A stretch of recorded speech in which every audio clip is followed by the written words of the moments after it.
Halo Ibu Tita dan teman-teman sekalian. Perkenalkan, nama saya Sinta Effendi dari program studi akuntansi Universitas Bakri. Di sini saya akan mempresentasikan laporan keuangan pada usaha Lumina Aromatics untuk periode Oktober hingga Desember pada tahun 2024. Oke, pertama kita masuk ke profil perusahaan terlebih dahulu.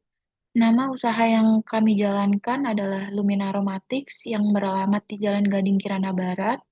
Visi kami menjadi brand lilin aromaterapi lokal yang berkualitas dan berkelanjutan. Misi kami adalah menggunakan bahan ramah lingkungan, menghasilkan aroma yang menenangkan, menjaga kualitas produk, mendukung gaya hidup sehat. Oke, kita ke latar belakang. Lumina Aromatics adalah usaha di bidang produk wellness dan home decor yang bergerak dalam produksi lilin aromaterapi dengan aromaterapi alami. Produk kami dirancang untuk membantu relaksasi, meningkatkan mood, dan menciptakan suasana nyaman bagi konsumen. Usaha ini dijalankan dalam skala UMKM rumahan dengan target pasar berupa individu yang peduli kesehatan mental, pembeli hadiah atau gift, serta konsumen yang mengutamakan kenyamanan rumah.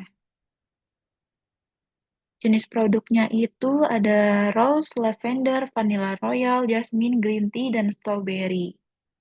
Lumina Aromatics hadir di tengah peluang pasar yang sangat menjanjikan, yaitu pertama, pasar perawatan diri dan kesehatan rumah yang berkembang dengan pesat, terutama pasca pandemi.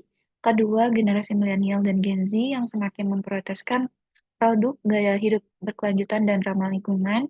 Ketiga, meningkatnya minat masyarakat terhadap praktik relaksasi dan mindfulness sebagai bagian dari self-care rutin.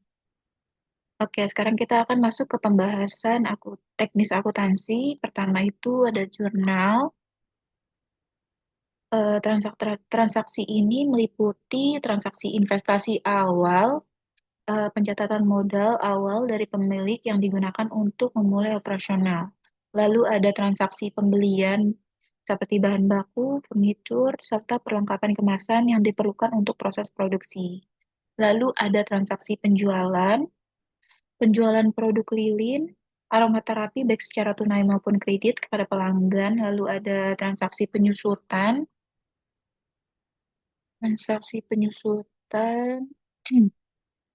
mencatat beban penyusutan untuk aset tetap yang dimiliki perusahaan. Setiap transaksi telah dicatat dengan prinsip debit kredit yang seimbang, memastikan keakuratan pencatatan keuangan perusahaan. Lalu ada general ledger selama 1 bulan pada bulan Oktober ada akun kas, modal saham, peralatan produksi, furnitur, persediaan bahan baku, utang usaha, persediaan kemasan, barang dalam proses, persediaan barang jadi, pendapatan, beban gaji, sewa, marketing, listrik, pengiriman, lalu ada biaya cicilan, pinjaman kepada bank, lalu ada beban bunga. Oke, selanjutnya kita ke closing entries. Tujuan closing entries adalah menutup semua akun nominal ke akun atau akun sementara seperti pendapatan atau pendapatan dan beban ke akun income summary, lalu menutup akun income summary ke akun modal, lalu mempersiapkan akun-akun untuk periode akuntansi berikutnya. Tahapnya itu menutup semua akun pendapatan dengan mendebit akun pendapatan dan mengkredit income summary, lalu yang kedua menutup semua akun beban dengan mendebit income summary dan kredit masing-masing akun beban. Lalu menutup akun income summary ke akun modal jika laba maka debit income summary dan kredit modal jika rugi sebaliknya. Oke, setelah semua proses closing entry selesai, semua akun nominal akan bersaldo nol dan siap untuk pencatatan periode berikutnya. Oke, setelah closing entries dibuat, kita menyusun post closing trial balance. Post closing trial balance ini hanya berisi akun-akun real atau permanen, yaitu akun-akun yang akan dibawa ke periode berikutnya seperti akun aset, seperti kas, piutang, persediaan, aset tetap, lalu akun liabilitas seperti utang usaha, utang bank, dan akun ekuitas seperti modal Yang perlu diperhatikan setelah semua akun nominal tidak muncul lagi karena telah ditutup melalui closing entries, akun-akun seperti pendapatan, beban, dan income summary sudah bersaldo nol, lalu saldo modal pada post closing trial balance sudah mencerminkan laba atau rugi periode berjalan serta pengambilan pref jika ada. Keseimbangan antara total debit dan kredit pada post closing trial balance menunjukkan bahwa proses penutupan buku telah dilakukan dengan benar. Oke, kita lanjut ke statement of financial position. Ada aset, aset lancar dan aset tetap. Total asetnya itu sebesar 97.337.500. Lalu equity dan liability sebesar 97.337.500. Oke, kita ke income statement. Sekarang kita akan membahas kinerja keuangan perusahaan melalui laporan laba rugi untuk periode Oktober hingga Desember. Total pendapatan yang berhasil diperoleh oleh Lumina Aromatik selama periode tersebut berasal dari penjualan produk lilin aromaterapi kepada pelanggan. Pencapaian pendapatan ini menunjukkan respon positif pasar terhadap produk kami. Lalu ada beban operasional, beban operasional dan beban pokok penjualan. Lalu ada other income dan expense.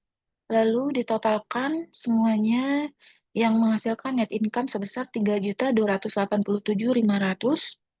Lalu kita ke return earning statement. Return earning pada bulan Oktober tanggal 1 itu bersaldo 0. Lalu kita tambahkan net income tadi 3.287.500. Lalu dikurangi dengan dividen sebesar 1.250.000. 1.250.000.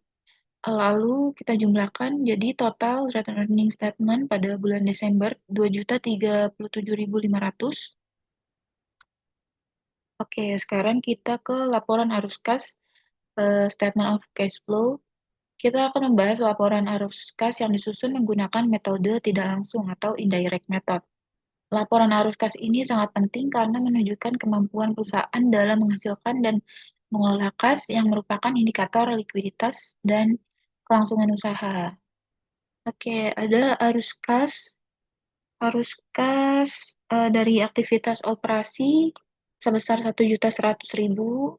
Ada arus kas dari aktivitas investasi sebesar 25.500.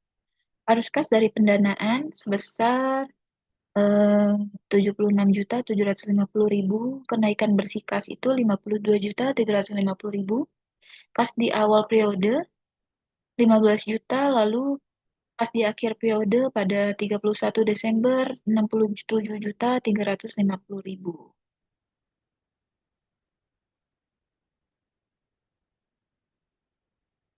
Berdasarkan analisis laporan keuangan Lumina Aromatics pada periode Oktober hingga Desember 2024, kami simpulkan pertama dari sisi profitabilitas perusahaan berhasil mencatat laba bersih yang positif di kuartal pertama operasional. Ia menunjukkan bahwa modal bisnis ini sustainable dan memiliki potensi pertumbuhan.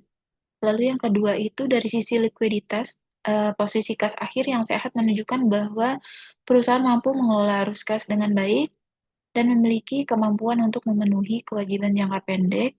Ketiga, keseimbangan antara pencatatan akuntansi dari trial balance hingga post closing dari post closing trial balance menunjukkan bahwa sistem pencatatan keuangan telah dilakukan dengan tertib dan benar. Keempat, peluang pasar yang besar dari industri wellness dan produk ramah lingkungan memberikan prospek positif untuk pengembangan bisnis di masa mendatang.